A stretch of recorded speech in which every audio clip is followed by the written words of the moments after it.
Good evening, everyone. We are now studying another psalm, and this is Psalm 128. Another short psalm, and it is entitled A Song of Ascents. Now, this is a series of psalms in the way that it has been compiled, and and it has a peculiar meaning, and it tries to lead the person or the people listening to the psalm and singing, hearing how it's sung, to an elevated process or an elevated um, motive, to look towards God and see His heart. It is something to do with encouraging their hearts towards God.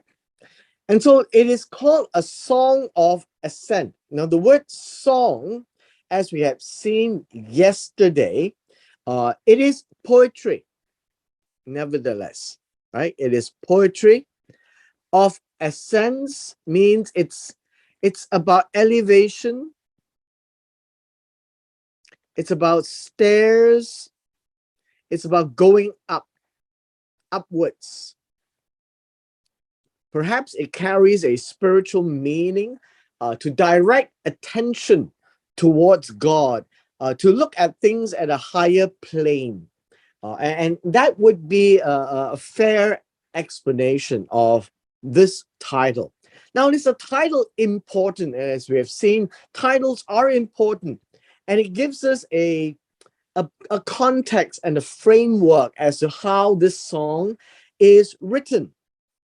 And so when we launch into the song proper itself, I think it would be quite useful again for us to put aside our English mind, the English dictionary, the Western mindset, and the Western framework of life, and really bear in mind the Oriental way, the Hebrew way of life, and in this case, at the time of David, and knowingly that it is a time where it is, how would you say, the most glorious, if you would like to call it, the golden era of the kings of Israel.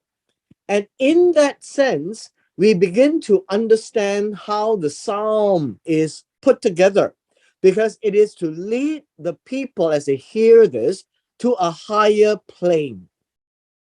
So let's break down the psalm from a Hebrew perspective and looking at the Hebrew words and uncovering what is not translated so that we have a better picture. And then you too can verify and check it out, and so that you too will come to a better understanding beyond the English of the text.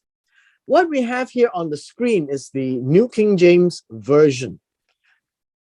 So let's look at verse 1. Now, verse 1 says, "Blessed is everyone who fears the Lord, who walks in his ways." When you break this down, a couple of things needs to be quite clear. It says here, blessed. Now, the word blessed, again, is not an English word. It is a Hebrew word. We've seen it yesterday. It is about being happy. And in the plural sense of the word, very happy. Okay? And this is not the sense where, oh, you would have lots of material wealth and material blessings, I guess, if you call it in modern day. In the Hebrew context of verse 1, it is talking about how happy one will be. Okay, how happy one will be. So this word blessed is really about happiness. Happiness. All right. And it says here, everyone. It's a very interesting word, everyone. It's a correct translation. It gives us the concept of every individual in the kingdom, if you want to look at it that way, everyone who knows God would be another good way of expression. So everyone who knows God,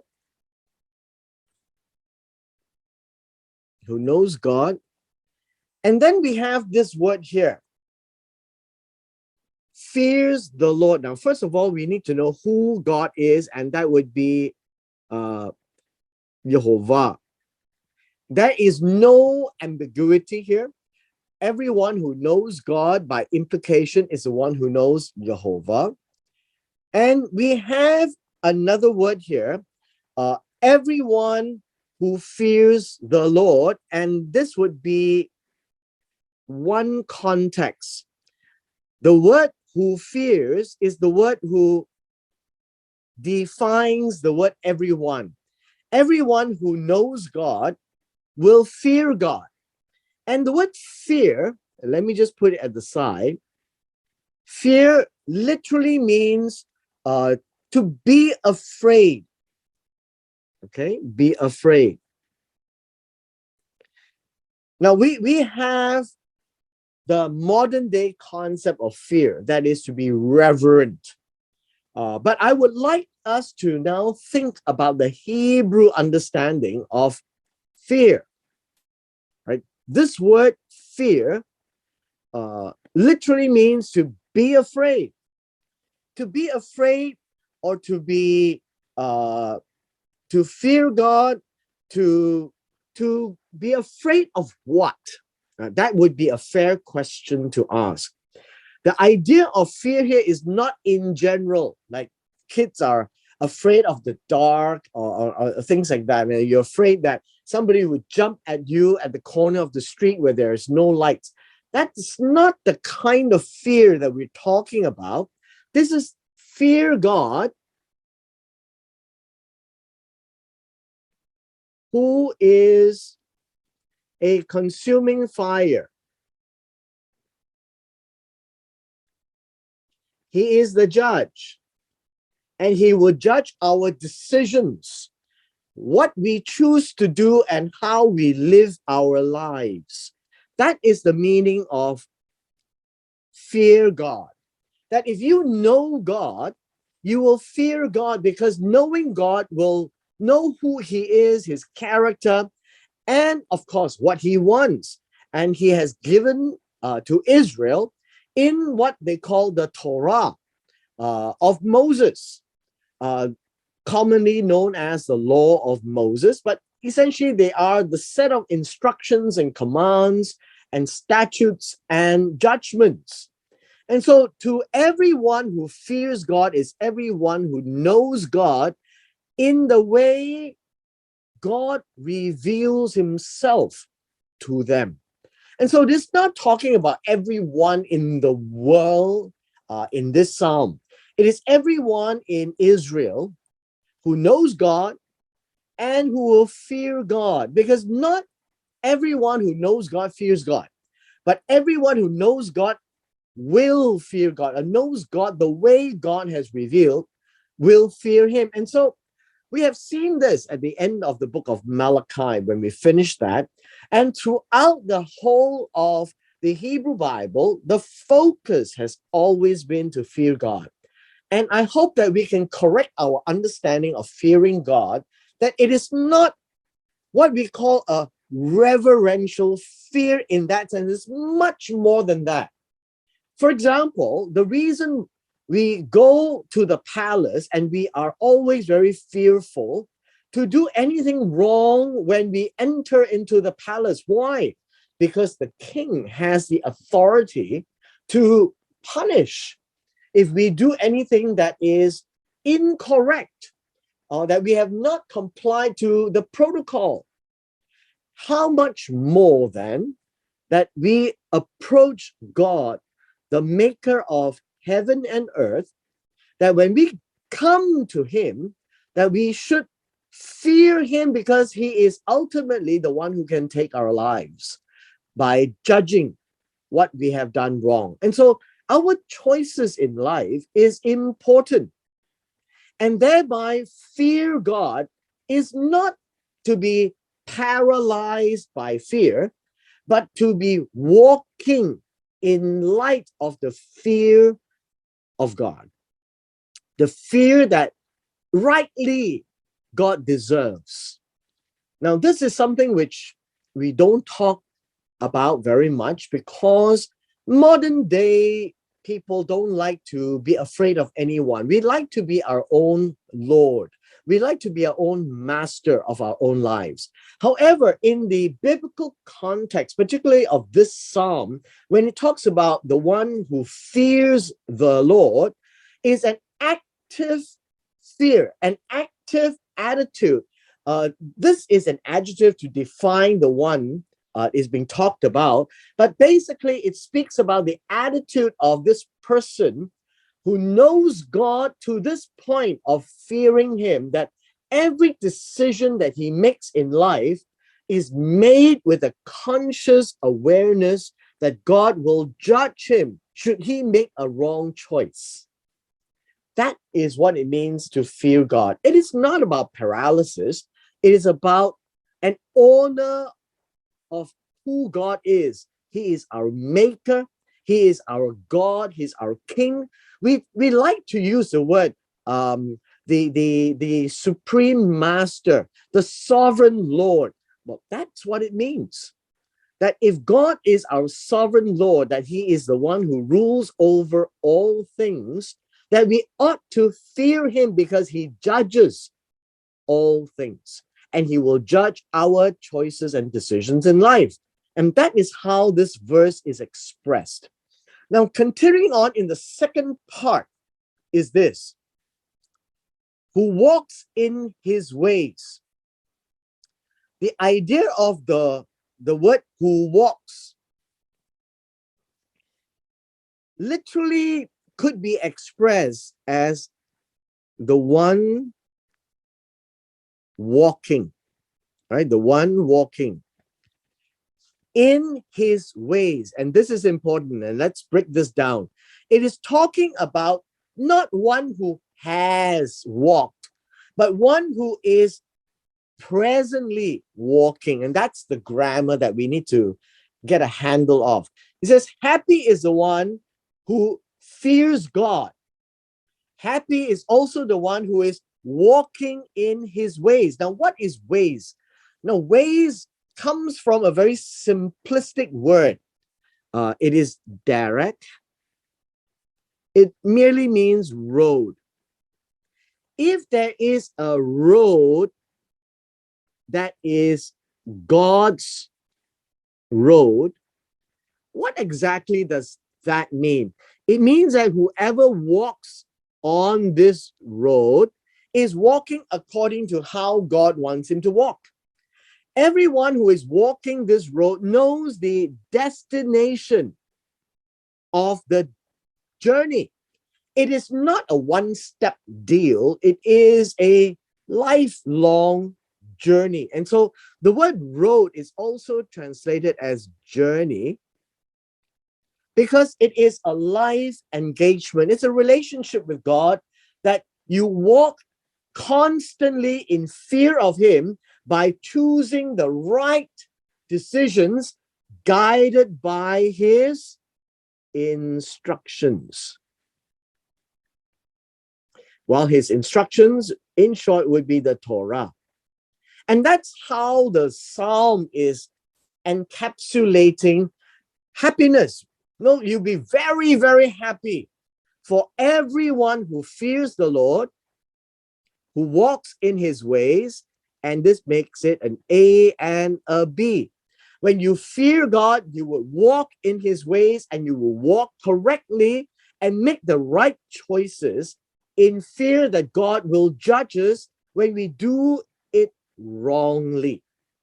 Now, one of the things that we need to understand is it is not merely walking, right? It's not merely walking. In the book of Leviticus, we need to be mindful of the sons of Aaron, Nadav and Abihu. Now, Nadav and Abihu, now let me just write this down. Nadav and Abihu. These are all sons of Aaron. And who are sons of Aaron? The priests. And they are supposed to go into the sanctuary to burn sacrifices to God. And that basically is a very clear instruction. I think you can say that. You can also see this as a very definite action that they have to do is to give an incense sacrifice. And you will read this in Leviticus chapter 10. And I'll leave it to you to read that.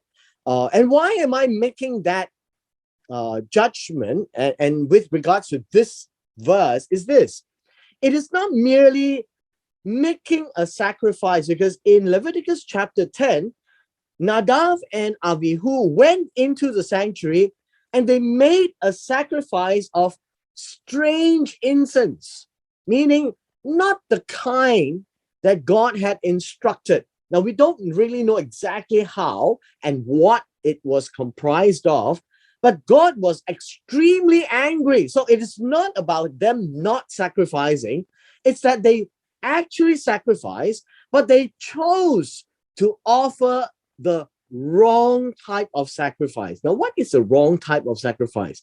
The type of incense that God never instructed. And by that, they were struck dead. Now, that should tell us enough about what fear the Lord actually means, because God can take their lives at a moment's spur, because they angered the Lord so much that as priests, knowing what they ought to do, did not do exactly what God had said, but did it according to their own whims and fancy. But they did the motion of offering an incense sacrifice, and yet God was so angry that God consumed them. That is fear of the Lord. That fear of the Lord is not something to, I guess, it's nothing to be to trifle with. And in that sense, you would see that knowing God really causes one to understand God, know God's character. We should not invent God's character.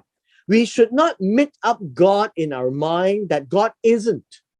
Now, the reason why I'm sharing this with you is that God is saying that you will be very, very happy if you fear God, as well as you walk in the way that the journey that He so instructs according to His Torah. That is verse 1, towards a higher plane of life. That in itself, I think, warrants our deeper investigation into the words of God.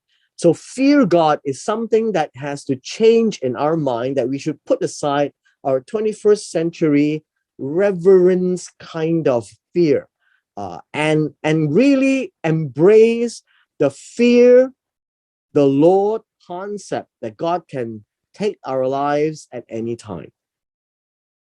Verse 2.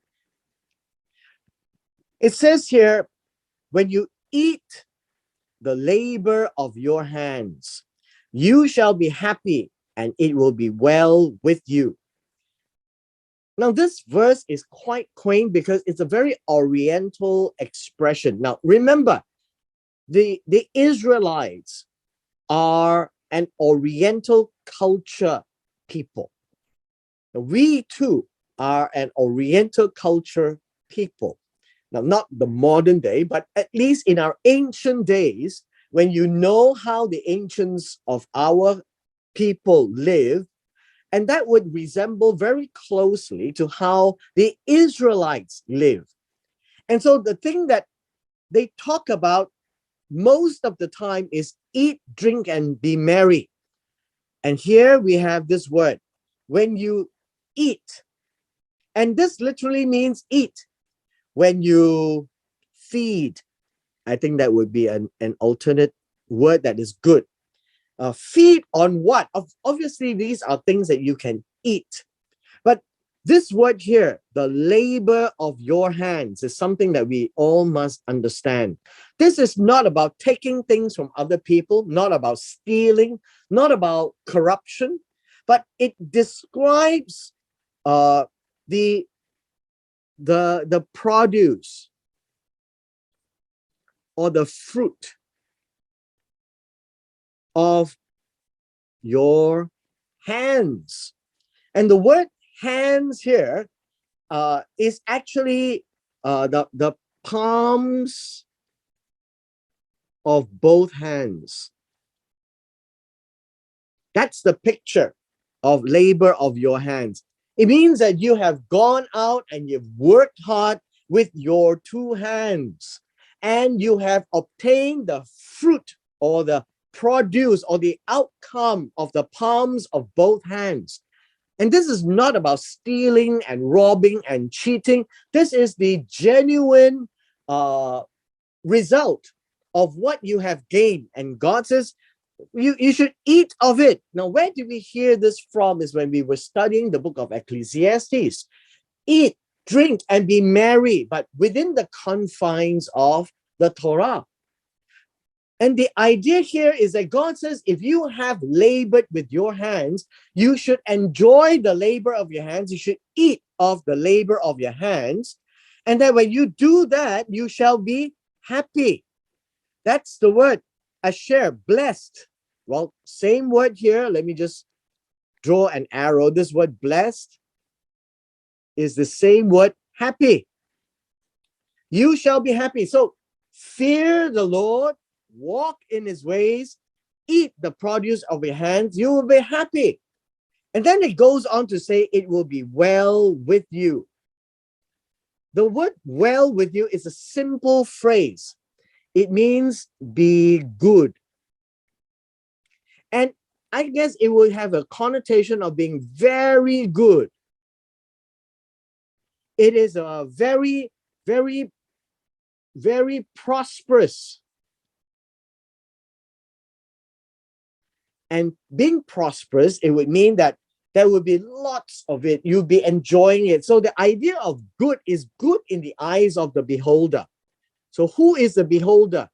You. Who is you? You who has worked hard from the labor of your hands, the one who fears God, and the one who is walking according to what God has so instructed. And so being very happy in the is a good thing. It's a very, very good thing. And this is a song of a higher spiritual plane, to be happy. Now, we seldom think of happiness and joy as a blessing, but indeed, in the book of Psalms, starting from Psalm chapter 1, happy, asher, in the plural, it's actually in the plural, and it really gives us a connotation to be extremely joyful, elated when you know God and fear him and walk in his ways. And it is quite contrary to our modern day thinking that happiness is when you've got lots of money. Happiness is when you've got many modern day amenities, material things. And here God says, when you can eat genuinely what you have made and what you have gained, you will be happy because you don't have to worry.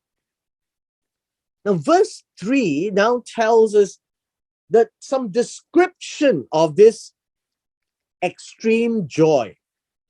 And so he says here, your wife. Now, again, I want to draw our attention. In the past, this word is woman. Remember, in ancient past, whether it's the ancient Chinese culture, you never find the word husband and wife because it's a modern day expression. They are always called, this is my husband, will be called, this is my man. When the man says to introduce a wife, he would say, "This is my woman." Well, in ancient Israel, that's exactly how it is expressed. Your woman, your woman shall be light. Light means it is an illustration. And so begins a picture that we should build in our mind. And what is that picture? The picture is a very quaint picture. So be prepared to imagine. The word fruitful, let me explain to you. The word fruitful means to have much fruit, right? It is to have much fruit. And if it's applied to humans, when you have much fruit, you are very fertile. That would be the picture. Vine, that would be the tree that bears grapes.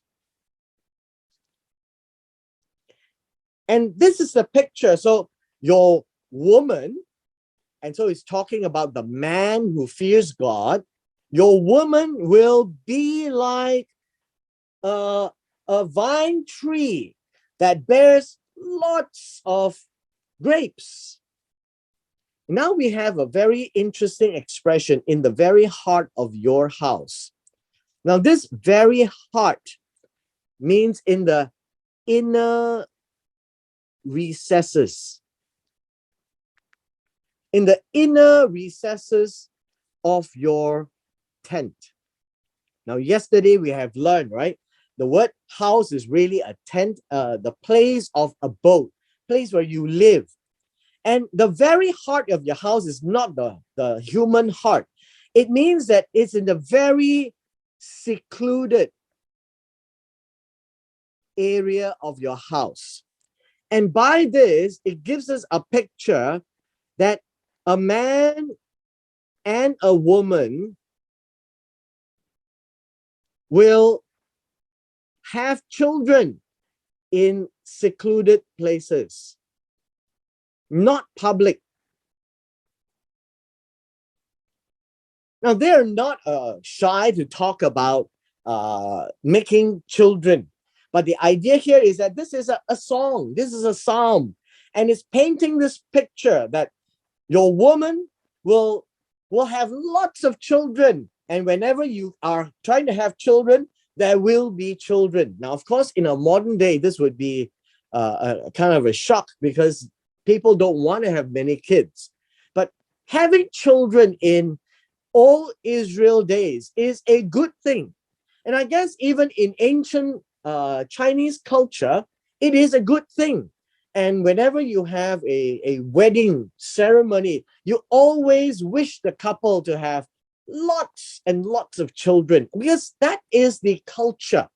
And this is the culture as well, that the wife or the woman will be very fertile. And that would be happiness to the man. Let's look at the next expression. Your children like olive plants. Again, let me just strike this out. From yesterday's class, we read this to be sons.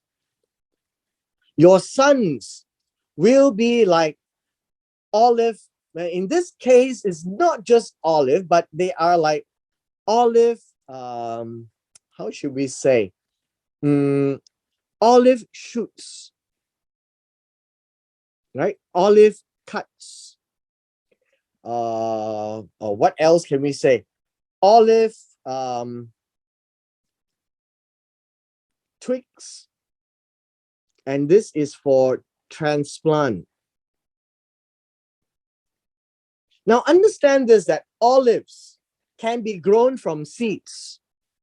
But in this particular case, you find that it is expressing the olive in terms of shoots, where it is like that like you cut a piece of the branch and you can grow roots out of the branch, and that olive twig or olive shoot will grow again into a tree in itself.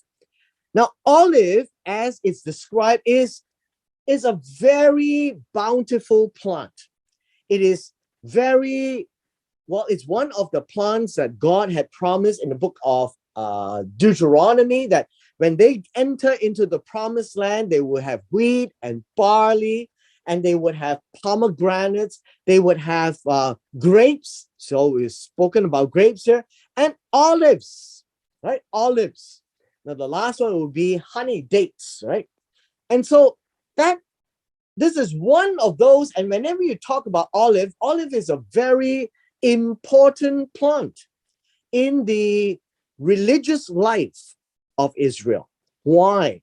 Because olives, or the olive oil as pressed from the olive fruit, is used to light up the menorah, the candle stands. And so whenever we talk about children and sons here, they will be the ones who will reflect the light of God. They would learn the Torah, and the father will be very happy. That's the normal Israelite home, where the wife is very fertile and the sons are all learning the Torah. And that's the picture here. And they are seated around your table to eat. Remember, eat. And this is about a bountiful table where we see olive shoots all around the table. And now, in our modern day eyes, this means nothing. What olive plants, what olive shoots that is going to grow into big olive trees? What's the big deal? Well, in ancient Israelite life, that when the woman is able to bear many sons, the man will be very, very happy, because sons are the ones who will continue the family. They provide the lineage. And number two, they are the ones who will learn the Torah of God to propagate to the rest of the family. And the father will be extremely happy when their sons are going to be used in a profitable way in the eyes of God. And that's the picture here. That's the picture here. So when we move on to verse 4, behold, thus shall the man be blessed who fears the Lord. So now it goes back into one full circle. Behold means look. Look. Look means what? You can actually see. You can actually see this phenomena of happiness. Now, this is not modern day happiness, obviously. This is ancient Israel happiness. In a Jewish family, this is what they will look for, of course, in a religious Jewish family. But this is the picture of a higher plane family. So look. And then it says thus. Really, there is another word here, surely, in this way. Shall the man be blessed? Now we have another challenge in translation. So let me give us the words. The man is not really the man. Now we've seen this before in Psalms 127 yesterday, right? Yesterday, we could see this in Psalms 127 in, let's see, in verse 5. You see it in verse 5, I think, as well as in verse 4. So verse 4 and 5. And the word comes from the word gavar, right? Gavar, which gives us the word gibor, which gives us the word vigor. or might. And it's like a strong man. It's like a warrior, a hero, mighty man. Now that's the picture of man. So it's not merely man. And if you take the context from yesterday's passage, it is describing that this is the man that is teaching the Torah. And if he has children or sons around the table, and many of them are also in the same way useful to God, he is said to be blessed, right? In verse 4. And the word blessed is not happy, okay? This word blessed really means a pronouncement of good words. This is to wish him well, right? It is well wishes that this man will enjoy good things. And this is important because this is be blessed. Note the word be blessed. Not that he is blessing, he is the one receiving. And this blessing should come from God because he is one who fears God, fears the Lord. So a man who teaches the Torah will be very happy with a wife who is very fertile and bear many sons who are like olive plants, useful to God in the word of God, seated around the table. And this is a result of a man who fears God. So a man who teaches the Torah is a man who fears the God of the Torah. And so this is a picture here about a higher plane life, right? A higher plane life. So now let's go on to our next two verses. In our last two verses in 5 and 6, this is an active word. May God bless you out of Zion. This is Jehovah will bless you. Who is you? One who fears the Lord, the man or the warrior or the teacher of Torah. One who fears God and who walks in his ways. And so we could see now that there is a tight relationship between the one who fears God and the one God will bless. And so it says here, God will bless. Bless means what? Well, in this case, bless means to kneel. We saw this in the book of Numbers. The word barak is to kneel, but it is a symbol to pronounce good things to another. And who is the other? You, one who fears God, right? This man who is blessed. But it says here, out of Zion, out of Zion. And may you see the good of Jerusalem. And so instantly you would find that these words here, Zion, Jerusalem, essentially sees an A and a B.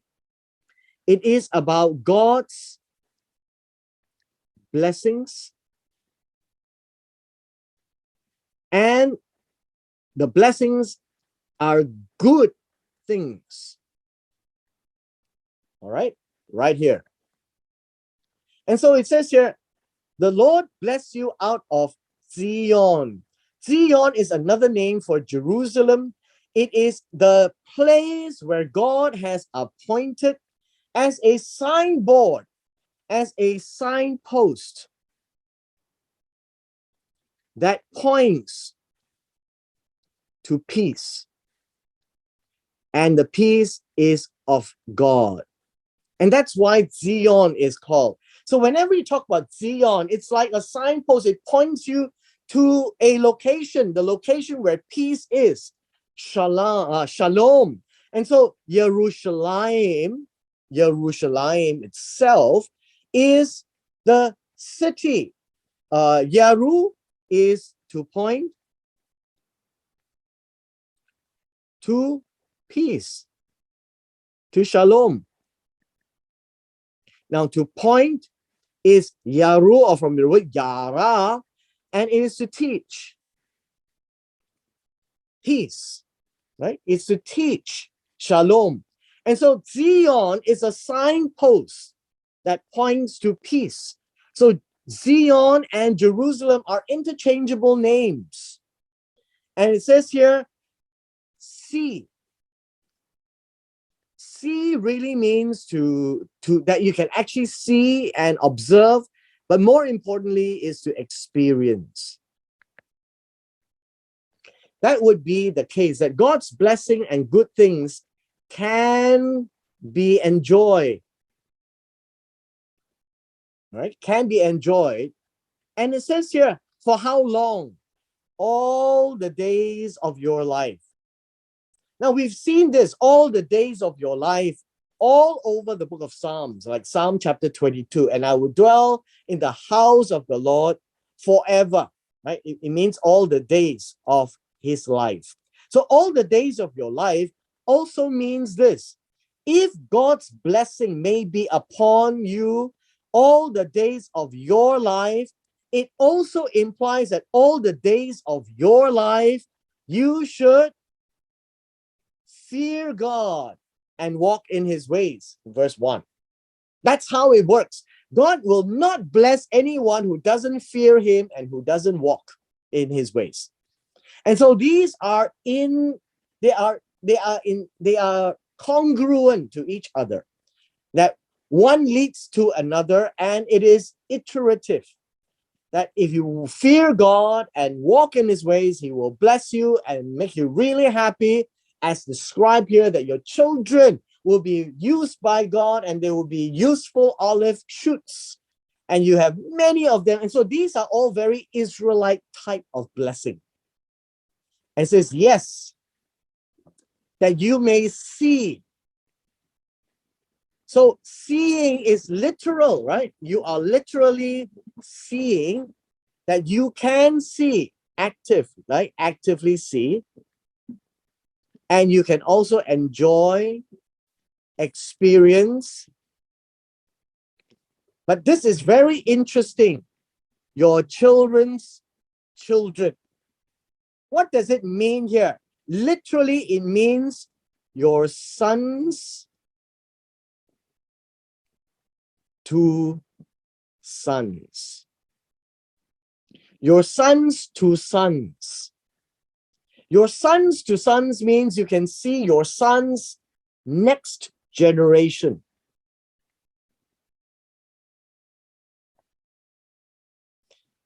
And that in itself is an ancient blessing as well. An ancient blessing.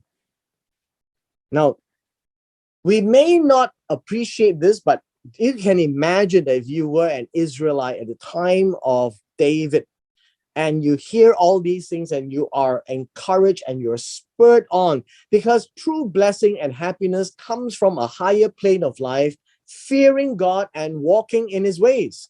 And in their life and culture, they would experience a kind of blessings that they would be extremely elated. But today we would be very questioning this kind of a blessing. But one's children who will fear God and walk in his ways, who will teach the Torah and be useful to God, is really a blessing. And so finally, if that is the case, the final words is peace upon Israel. This would be shalom. Shalom al Israel. That's the Hebrew word. And basically it means, well, it does mean peace, right? It means peace. It means completeness. It means contentment. But more importantly, I point your idea and your perspective to this word, completeness. That the relationship with God will be in a complete state. That your relationship with God has nothing lacking. That is shalom. Where you have completely complied to God or given yourself to God. That would be shalom. Why? Because there will be nothing lacking. So completeness is nothing lacking. And this is nothing lacking in the relationship with Jehovah, with God. And it says, may shalom be upon Israel. And by Israel, it refers to the nation and the people. And this one or warrior, he's part of this, right? The one who is happy to continue, that peace will be upon them if they were to fear God and walk in his ways. And with this, we have come one full circle to appreciate a couple of things. How Psalms will give us the imagery, how Psalms describe the kind of blessings which the ancient Israelites are really enthralled with. And that is the framework of a song of ascent that guides us to a higher plane, if you want to put it that way. And in summary, the one who enjoys a higher plane is the one who fears the Lord and the one who is walking in his ways. And this is active, current, and by this, we would see these words, all the days of your life to fear the Lord and walk in his ways. And this goes hand in hand, all the days of your life. And that is how the higher plane of life is.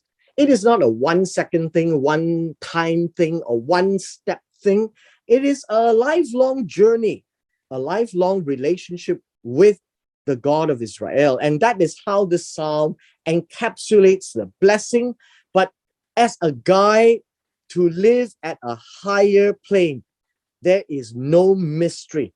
The blessings that the ancient Israelites will enjoy, the fathers there, the men there, will be the ones that will see their lots of sons and their sons being useful to God and to be able to enjoy the fruit of his hands, that as he labor, his entire family will get to enjoy what God has blessed his hands with.